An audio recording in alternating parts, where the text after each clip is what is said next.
El programa que estaba antes estaba creado usando la clase Gregorian Calendar, que está proporcionada en el Java mismo, y esta clase permite trabajar con fechas. Pero para hacer uso del adapter, he creado una nueva clase que se llama fecha, ¿no? O sea, ya propio, que nosotros creamos. Lo que viene a ser el adapter consiste en adaptar métodos de una clase hacia otra clase agregando funcionalidades nuevas. Por ejemplo, el Gregorian Calendar lo que no tiene es un método que nos diga si una fecha es válida, que nos diga si un año es bisiesto y que nos diga si dos fechas son iguales. Porque el Gregorian Calendar dentro de sí incluye hora y minutos, ¿no? Y para comparar, no compara cada uno de los atributos. Entonces, lo que hay que saber del adapter es que siempre se caracteriza por presentar tres elementos. La clase que se va a adaptar, que en este caso es Gregorian Calendar, también conocido como adapti, la clase que es la adaptadora, en este caso fecha, y asimismo una interfaz que va a definir aquellos métodos que queremos adaptar, que en este caso viene a estar dado por la interfaz y fecha, y se compone por estos cuatro métodos, ¿sí? Entonces la clase adaptadora, la clase fecha, implementa esta interfaz. Implementar una interfaz significa que la clase que implementa debe brindar un cuerpo a los métodos abstractos de la interfaz, porque una interfaz solamente presenta métodos abstractos, es decir, métodos sin código definido, sin cuerpo. Y la clase fecha, que es la clase adaptadora, debe implementar a dicha interfaz. Decíamos que los tres elementos son la clase fecha, que es la clase adaptadora, la interfaz y fecha, que viene a ser la interfaz target, con los métodos objetivos, ¿no? Porque target significa objetivo, y la clase que se va a adaptar, el adapti, que viene a ser Gregorian Calendar. ¿Y por qué no aparece acá? No aparece acá porque es parte del Java ya, ¿sí? Eh, Usamos adapter cuando queremos adaptar una clase a otra, cuando son incompatibles. Incompatible significa que nosotros no tenemos acceso a modificar el código fuente de Gregorian Calendar, porque es parte del Java, no lo hemos creado nosotros, pero sí podemos adaptarlo, ¿no? Es decir, hacer uso de sus métodos para crear otros. En este caso, decíamos que queremos unos nuevos métodos que están definidos en la interfaz y fecha, que vienen a ser estos cuatro. Viene a ser dar formato, es válida, es bisiesto y es igual. Y entonces acá están definidos esos métodos. Lo único que hace el método dar formato es recibir un entero y agregarle un cero adelante si es que es menor o igual a 9. Por ejemplo, si no estuviera este método de acá, se mostrase una fecha con un formato, por ejemplo, 1-1-12, ¿no? En cambio, con dar formato ya se agrega y aparece 0101. Entonces decimos que si el número que recibe el método dar formato es menor o igual a 9, entonces vamos a retornar esto de aquí, que es un 0 concatenado a dicho número. Como vemos, lo que se recibe es un entero, pero lo que se devuelve es una cadena que se va a mostrar, ¿no? Si el número es menor o igual a 9, devolvemos el 0 concatenado al número. Pero este método sirve además para los años. Lo que hacemos aquí es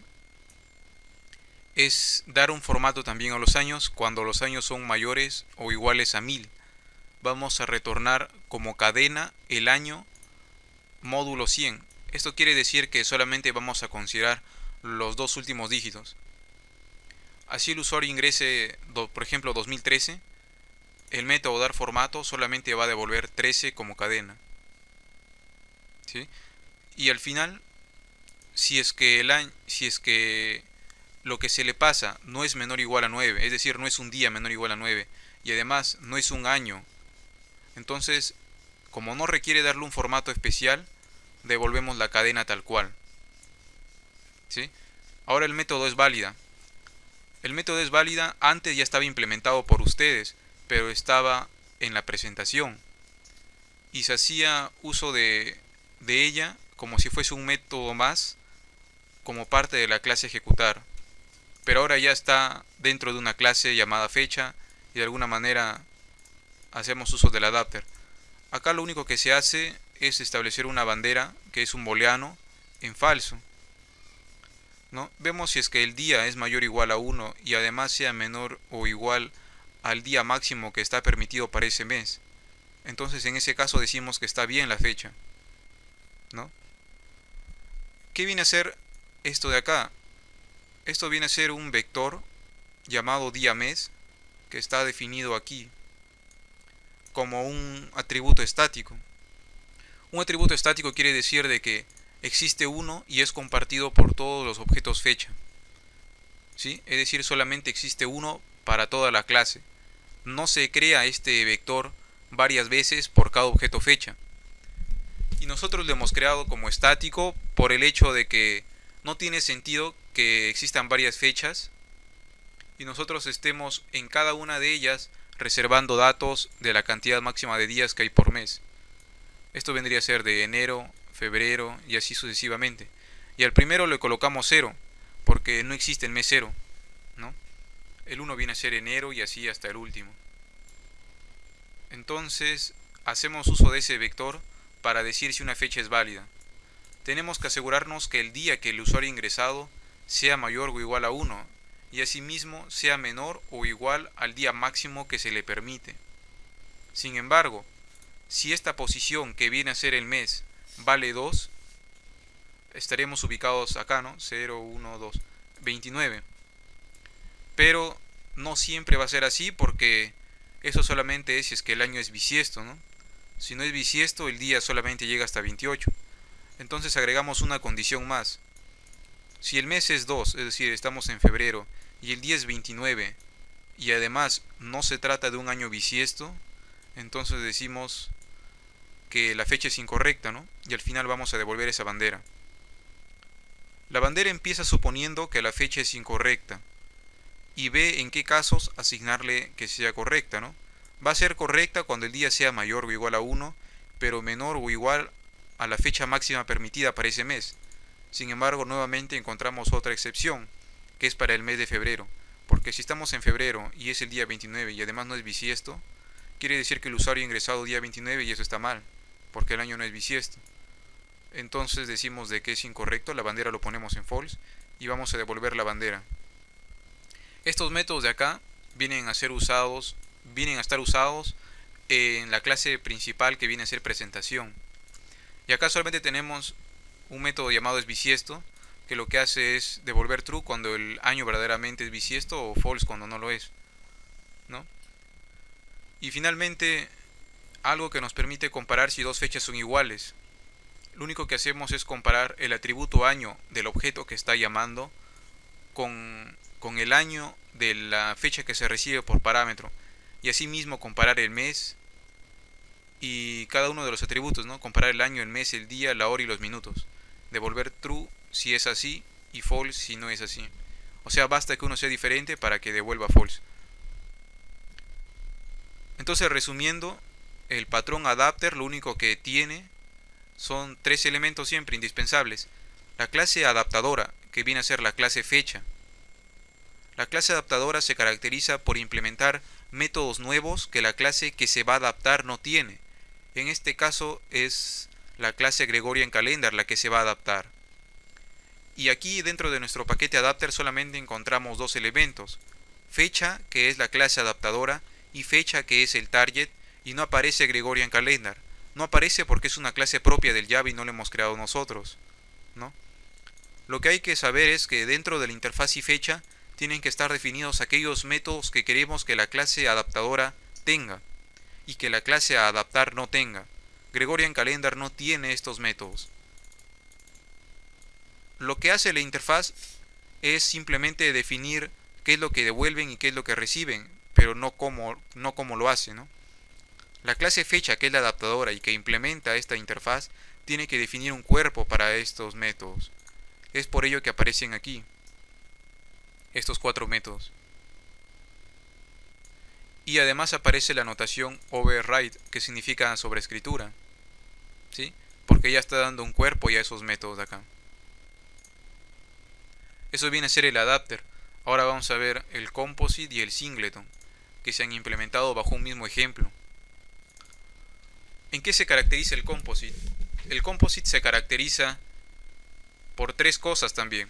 Primero es que debe existir una clase que explícitamente se llame composite, que es lo que aquí estamos viendo. Esta viene a ser la clase composite. El nombre de esta clase es composite. La segunda característica es que también debe presentar una interfaz, que en este caso viene a ser salario. ¿Qué viene a definir la interfaz?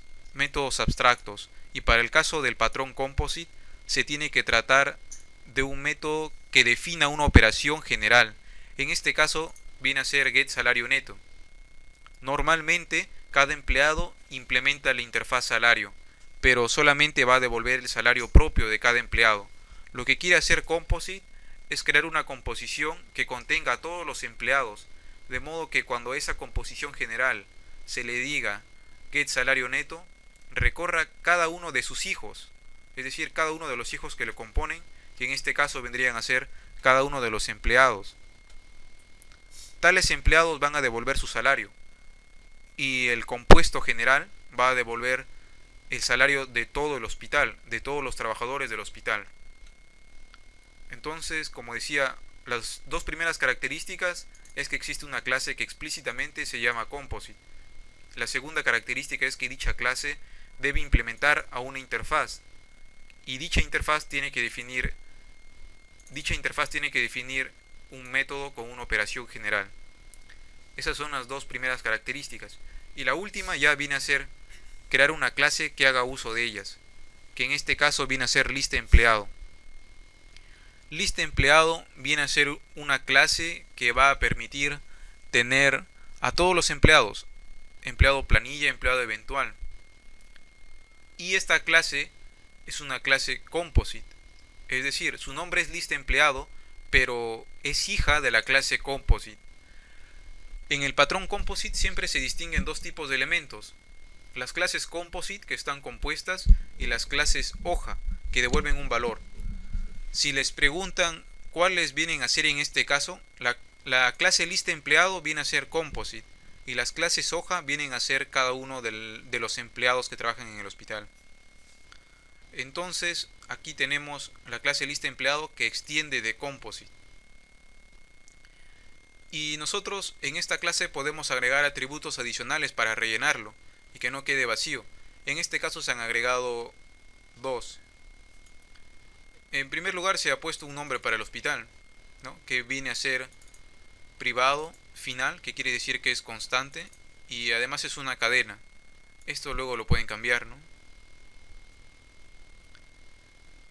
Y hemos agregado también algunos otros métodos, como por ejemplo el método cantidad de empleados, que lo que va a devolver es el tamaño de la cantidad de elementos, ¿no?, el tamaño del vector. Y además otros dos métodos que vienen a ser buscar DNI, buscar código, que antes estaban definidos en su presentación, pero ahora ya forman parte de una clase. Lo único que hace buscar DNI es recibir una cadena que viene a ser el DNI y recorrer todo el vector.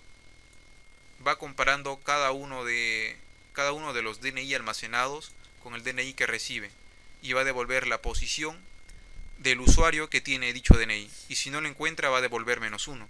Buscar código hace lo mismo, solo que compara el código, devuelve la posición del usuario que tiene dicho código, o en todo caso devuelve -1 si ninguno lo presenta. Y el toString de lista empleado solamente hace un return del nombre del hospital. Entonces, resumiendo nuevamente lo que es el patrón composite, tenemos tres cosas importantes. Primero es que existe una clase composite. Una clase composite que debe estar compuesta siempre por un arreglo de datos, en este caso llamado empleados. Y dicha clase tiene que implementar una interfaz.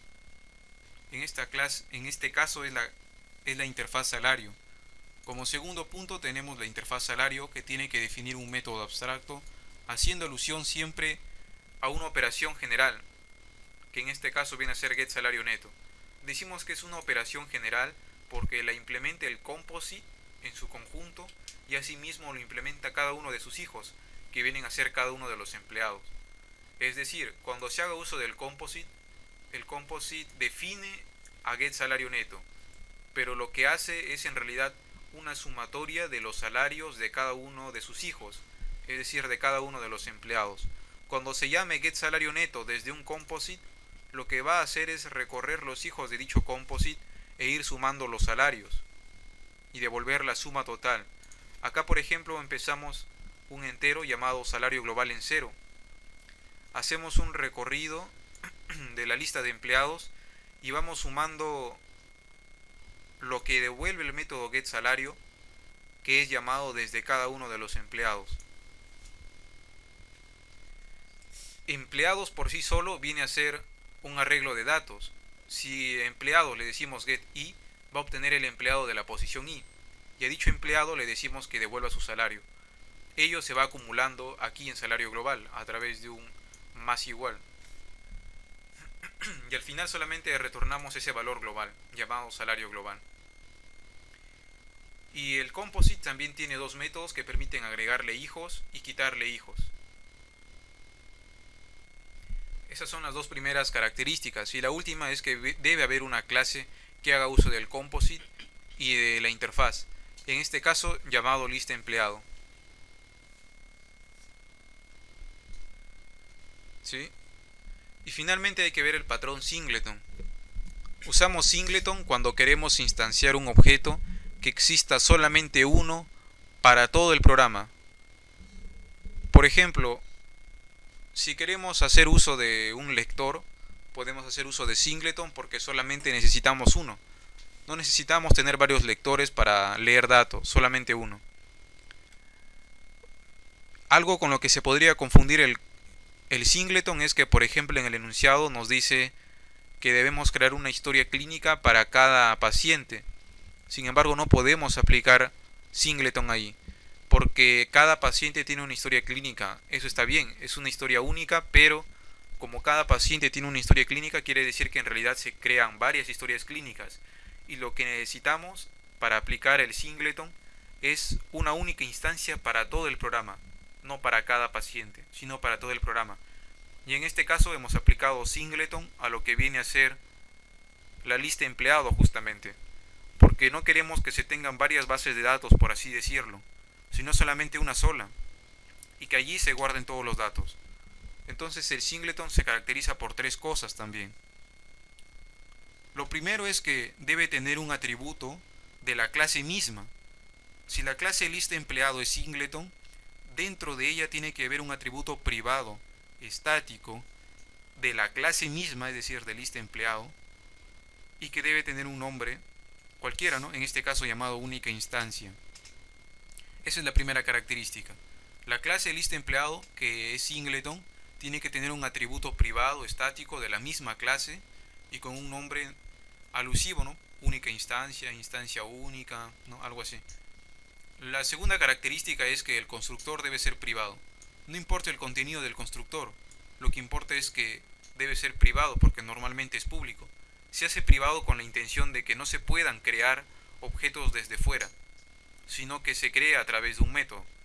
Y eso viene a ser justamente la tercera característica, que está acá. La tercera característica es que debe haber un método que nos permita acceder a dicha única instancia.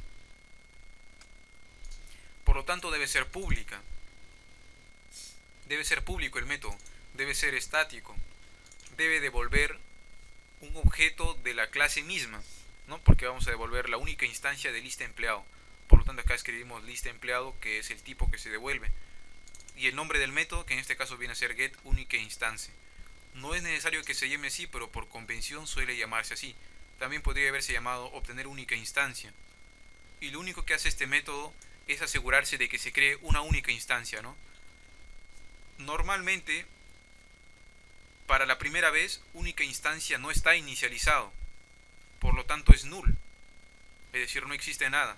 Preguntamos, si es null la única instancia, o sea, todavía no se ha creado, lo instanciamos. Hacemos que la referencia única instancia reciba una nueva lista de empleados, es decir, un nuevo objeto que aquí recién se crea, y devolvemos dicha única instancia. Pero ya para la segunda, la tercera y todas las siguientes veces, única instancia ya no va a ser null ya, porque ya va a estar creado.